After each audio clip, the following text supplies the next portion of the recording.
Buradan Azərbaycanda olan bütün müsəlman qardaşlarımıza səslənirəm ki, əlhamdülillah burada cihad fərqlayın. O Azərbaycanlıdır. Əbu Yahya Əl-Azəri çağırılan bu gəncin qətiyyətsiz danışığı belə təsəvvür yaradır ki, onun bildiyi yalnız bir məsələ var. O başqa bir ölkəyə cihad etməyə gedib və bu cihad müsəlman kimi Allah qarşısında borcudur. Bura Zaqatala rayonunun Muxax kəndidir. Kənddə darıxdırıcı bir səssizlik hökm sürür. Suriyə gedənlər bu kəndin sakinləridirlər. Yəqin ki, onların sırasında adlarını bilmədiyimiz onlarla gənc var.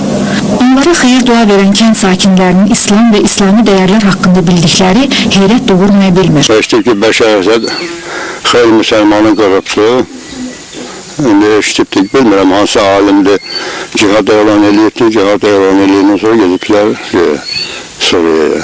Niyə narazı olum ki? Cənnəti qazanmaq elə bizi asandır. Allah üçün canı ilə, malı ilə vuruşmalı ki, cənnəti qazansın. Gözünü açandan ağır kənd işlərində işləməklə güzaranını yaxşılaşdırmaya çalışan və bundan başqa bir şeylə maraqlanmayan, onun heç vaxtı da olmayan sadə bir kənd insanının sabah daha hansı gözlənilməzlikləri ardınca gətirəcəyini təsəvvür etmək çətin deyil.